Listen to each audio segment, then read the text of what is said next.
चलिए जी, thank you so much for coming back. मेरा नाम है सुनील अधिकारी और आप देख रहे हैं अपना फेवरेट चैनल कॉमर्स पॉइंट। कैसे हैं बच्चे लोग सारे? चलिए जी, आज नया टॉपिक हम डिस्कस करने वाले हैं। चैप्टर 3 हमारा चल रहा था management principles, MBE stand for management by exception. पिछले वीडियो में हमने MBO देखा था, management by objective.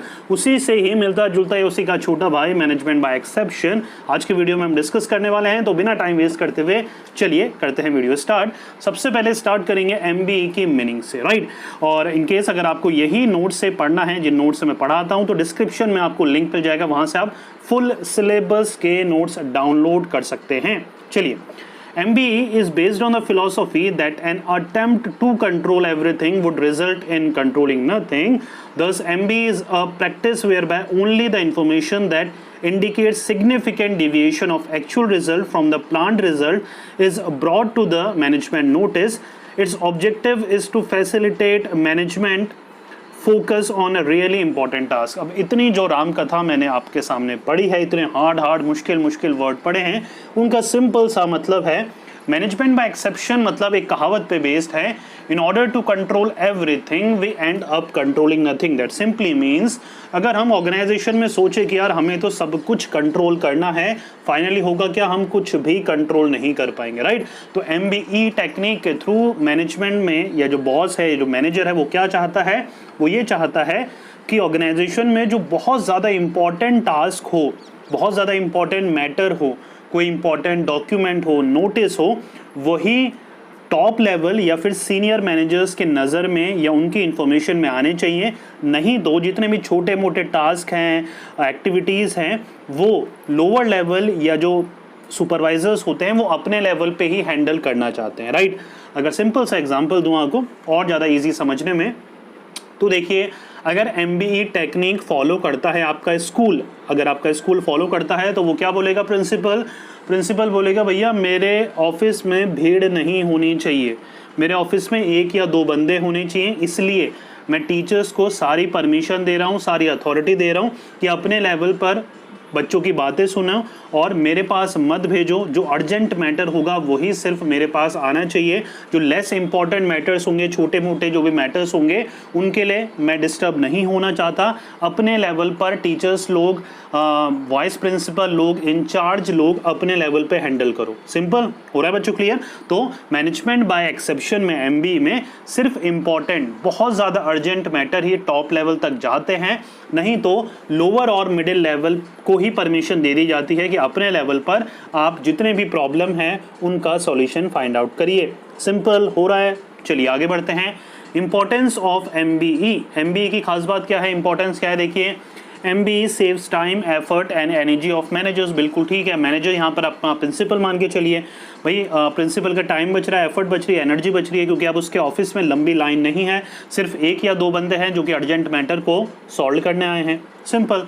The complex problem and issues demanding urgent attention of managers can't be overlooked. अब यहाँ पर देखिए क्या है, यहाँ पर पहले क्या होता था, जब प्रिंसिपल के पास 20 जनों की भीड़ लग जाती थी तो अर्जेंट मैटर, मान के चलिए 2 जनों का अर्जेंट मैटर है, वो लाइन में लगे हुए हैं सबसे पीछे, राइट, और जो फालतू लोग हैं वो भैया आगे लग गए हैं। तो अब इस टेक्निक के थ्रू क्या होता है, जो अर्जेंट मैटर वाले लोग हैं, जिनकी बात सुनी जानी चाहिए, जो बहुत ही ज़्यादा कंडीशन में है कि भाई प्रिंसिपल से बात करनी ही करनी है, तो उस केस में क्या होगा, वो लोग अब जा सकेंगे और अपना मैटर सामने रख सकेंगे।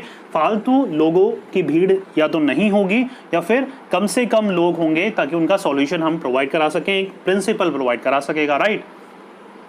थर्ड जो चीज़ है वो है, it reduces the frequency of making decision. बिल्कुल ठीक है, एक प्रिंसिपल को हर मोमेंट पे, हर टाइम पे डिसीजन लेना पड़ता था, राइट, किसकी बात सुने किसकी नहीं सुने। अब क्या होगा, लोग कम होंगे तो कम डिसीजन लेना पड़ेगा, राइट, कम मैटर आएंगे, एक सीनियर मैनेजर के पास कम मैटर आएंगे, कम लोग आएंगे उनके सामने, कम ग्रीवेंस से शिकायतें आएंगी, तो कम से कम डिसीजन उनको लेना पड़ेगा, राइट। इट कैन लिमिट और reduce the deviation in performance. जो परफॉर्मेंस में अंतर आते हैं वो कम हो जाएंगे, राइट।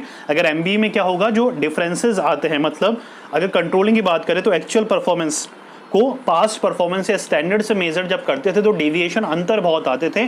तो अगर ये MBE टेक्निक अच्छे से अडॉप्ट करेंगे तो अंतर कम आएंगे। कम अंतर मतलब है जो हमने सोचा था वही हम एक्यूरेसी से करेंगे, उसमें अंतर नहीं आएगा। मानो सोचा था हमने कि 5 दिन में 1000 यूनिट्स बन जानी चाहिए, तो अब 1000 यूनिट्स बनने लग जाएंगी अगर MBE सही तरीके से फॉलो करा, क्योंकि अब सबके पास कुछ ना कुछ टास्क रहेगा और टॉप लेवल फ्री रहेगा अपने हिसाब से स्ट्रेटेजी बनाने के लिए, right. It help in separating important information for unimportant information, बिल्कुल ठीक है। एक टीचर्स जो हैं अपने लेवल पे यही कर रहे हैं कि इंपॉर्टेंट और अनइम्पॉर्टेंट इन्फॉर्मेशन को फिल्टर कर रहे हैं और ये देख रहे हैं कौन सी इन्फॉर्मेशन बहुत ज़्यादा इंपॉर्टेंट है ताकि वो इन्फॉर्मेशन ऊपर तक जा पाए। जो इतनी इंपॉर्टेंट इन्फॉर्मेशन नहीं है उनका सॉल्यूशन जो है वो अपने लेवल पे ही टीचर्स या अपने लेवल पे ही जो मैनेजर्स हैं वो फाइंड आउट कर सकें, right. Subordinates have better opportunities of using their knowledge and expertise in performing their routine jobs. अब क्या है, सबॉर्डिनेट्स को यहाँ पर पावर दे दी गई है, अथॉरिटी दे दी गई है कि भैया हर चीज़ के लिए ऊपर लेवल पे नहीं जाना है, सीनियर्स के पास नहीं जाना है, अपने लेवल पे तुम्हारे पास अथॉरिटी है, किसी से पूछने की ज़रूरत नहीं है, अपने लेवल पे कोई भी चीज़ को हैंडल आप कर सकते हैं, राइट।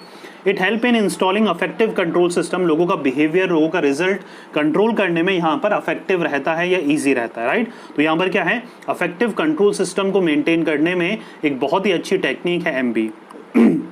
पूरा बच्चों क्लियर, सिंपल, इंपॉर्टेंस हो गई, लिमिटेशंस की तरफ बढ़े, बहुत ही ईजी है लिमिटेशंस भी। अगर इंपॉर्टेंस समझ में आ गई है तो लिमिटेशन बहुत ही ज़्यादा ईजी होने वाली है। This approach promotes personalised decision of an individual, बिल्कुल ठीक है। अब यहाँ पर क्या है, सबॉर्डिनेट्स को पावर दे दी गई है अपने हिसाब से डिसाइड करने की, लेकिन अगर सबॉर्डिनेट एफिशिएंट ना हो, मतलब टीचर्स को पावर दे दी गई है कि भाई अपने लेवल पर बच्चों की सिचुएशंस या प्रॉब्लम को हैंडल करो। मान के चलो टीचर्स ही अच्छा नहीं हो, कोई इनएक्सपीरियंस टीचर हो जिसको बात सुन ही नहीं रहा हो बच्चों की, बच्चों ने बोला सर मुझे प्रॉब्लम है, बैठ जाओ चुपचाप, डांट के मार के बैठा दिया, तो वहाँ पर क्या है कि भाई अर्जेंट मैटर भी होंगे वो भी नहीं जा पाएंगे सीनियर मैनेजर्स तक, क्योंकि यहाँ पर जो सबॉर्डिनेट है, जो जिसको पावर दे दी गई है, अब टीचर्स जो हैं वो एफिशिएंट नहीं है।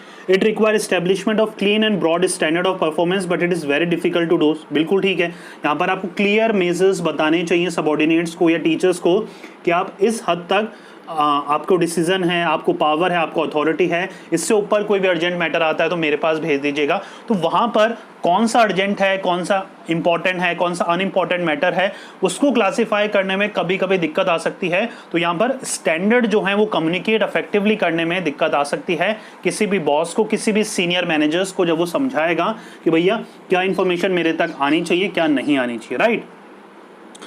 It require too much paper work which make it costly and a time consuming process, बहुत ज़्यादा पेपर वर्क इन्वॉल्व होता है बच्चा इसमें और एक टाइम कंज्यूमिंग प्रोसेस है, बिल्कुल यहाँ टाइम कंज्यूमिंग प्रोसेस है क्योंकि सब कुछ समझाना है, सब कुछ बताना है, पावर देनी है आपको, तो ये कॉम्प्लेक्स प्रोसेस है, right. It require delegation of authority which many managers do not want, बिल्कुल ठीक है। कभी कभी बॉस नहीं चाहते हैं कि भैया मैं अपनी पावर अपने सबॉर्डिनेट्स के साथ शेयर करूं, ना ही प्रिंसिपल चाहता है कि मैं आधे से ज़्यादा पावर अपने टीचर्स को दूं। तो कहीं ना कहीं जब डेलीगेशन नहीं करना चाहता है सीनियर मैनेजर या बॉस, तब ये सिचुएशन प्रॉब्लम क्रिएट हो सकती है, यस और नो। चलिए 5th पॉइंट देखते हैं। This practice assume everything is going well in absence of deviation. अच्छा, ये बहुत ही इंटरेस्टिंग पॉइंट है। This gives false safety to organisation. मान के ये चला जाता है कि अगर कोई अंतर नहीं आ रहा है परफॉर्मेंस में, मतलब अगर सीनियर मैनेजर पहले बहुत भीड़ लगे रहती थी एक प्रिंसिपल के ऑफिस में और अब कुछ हफ्तों से एक भी बंदा नहीं आ रहा है प्रॉब्लम के साथ, तो प्रिंसिपल को क्या लग सकता है, यार टीचर्स तो बहुत अच्छे हैं, अपने लेवल पे ही हैंडल कर ले रहे हैं, लेकिन एक्चुअल में जब उसने पता करा तो पता लगा भाई ये टीचर्स तो इनएफिशिएंट है, बच्चे की बात ही नहीं सुन रहे, अर्जेंट मैटर भी था तब भी उनको बैठा दिया। तो यहाँ पर क्या है, कभी कभी गलत विचार, भावनाएं, सोच या इंट्यूशन में रहता है सीनियर मैनेजर कि भैया कुछ भी अंतर अगर नहीं आ रहा है तो मतलब सिंपल सी बात क्या है कि भैया ऑफिशिएंटली या एफिशिएंटली ऑर्गेनाइजेशन परफॉर्म कर रही है, लेकिन ये सच बात नहीं है। हो रहा है बच्चों क्लियर? तो यहाँ पर क्या है, जो अज्यूम्शन है, जो अज्यूम कर रहा है एक सीनियर मैनेजर, वो कभी कभी गलत हो सकता है MBE में। हो रहा है बच्चों क्लियर? तो MBE से क्या समझे हम, देखिए इसके बाद और है क्या, नहीं इसके बाद तो SM है हमारा। तो ये है हमारे लिमिटेशंस। अब इन टोटल समराइज करके छोटा सा अगर मैं MBE का मतलब बताऊं, MBE मतलब होता है जहां पर जो सीनियर मैनेजर होता है वो अपने सबॉर्डिनेट्स को अथॉरिटी देता है, पावर देता है, ताकि वो अपने लेवल पर डिसीजन ले सके, ऑटोनॉमी देता है अपने लेवल पर, सॉल्यूशन फाइंड आउट कर सकें, ताकि हर छोटे मोटे काम के लिए सबॉर्डिनेट्स को टॉप लेवल तक जाना ना पड़े, वो अपने लेवल पर ही डिसीजन ले पाए। टॉप लेवल को फ्री यहां पर छोड़ा जाता है ताकि टॉप लेवल जो अपने मेन इंपॉर्टेंट टास्क है, फंक्शंस हैं, वो परफॉर्म कर पाए। सिंपल, कोई कंफ्यूजन? चलिए, तो ये था हमारा MBE management by exception. Next video होने वाला है स्ट्रेटेजिक मैनेजमेंट के ऊपर, देखना मत भूलिएगा। Thank you so very much for watching.